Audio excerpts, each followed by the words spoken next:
Iki-clearing na nga dito sa first floor natin dahil magkakabit na ng tiles dito. Woo! Sa wakas! At habang nagkakabit nga sila ng tiles dito sa first floor natin, dumating yung in-order natin na another na tile adhesive ng Panda dahil na short tayo. At alam nyo ba, kaninang umaga lang tayo nag-order tapos ngayong hapon dumating agad. Hindi to basta-basta kasi 100 pieces tong in-order natin. Thankful lang din kami kasi timing talaga sa pag-discover namin nitong Panda na adhesive ay nagpapagawa din kami ng bahay. Pumunta kami dito nung nabalitaan namin na ito na.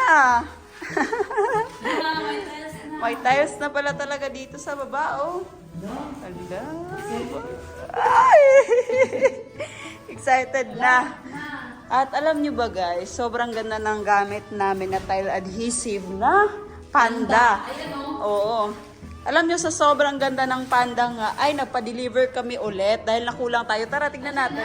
Oo, nag-deliver nga. Dito nga, oh, nagdi-discarga sila. Oo, tile adhesive dahil nakulang tayo. Oo, Yan. Panda pa rin yung in-order natin. Mabilisan lang may no. Oo, sobrang bilis. In-order natin kaninang umaga, dumating ngayon. Oo. Alam mo ba na 100 pieces na tile adhesive yung pinadeliver natin ngayong araw na to. Legit. Sobrang dami kasi hindi pa tapos yung CR natin. Tapos dito. Diba? Oh, isang truck talaga yung pinadeliver natin na tile adhesive na Panda.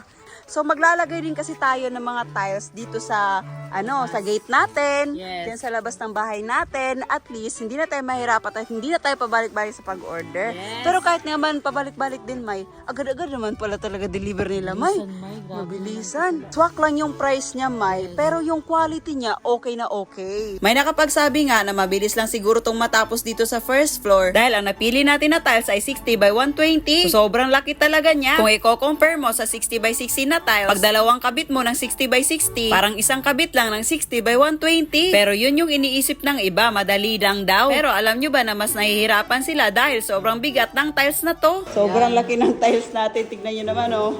Allah!